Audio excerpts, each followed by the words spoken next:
uandaaji wa shamba, aina ya mbegu, aina ya mbolea utakayotumia katika shamba lako.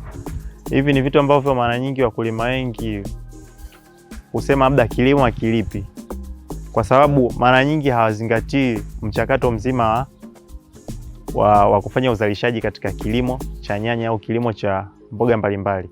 Hivyo ni vyema kabla hujafanya kilimo labda cha nyanya, ni vyema kujua kwanza uhitaji wa soko au uhitaji wa aina ya nyanya utakaolima.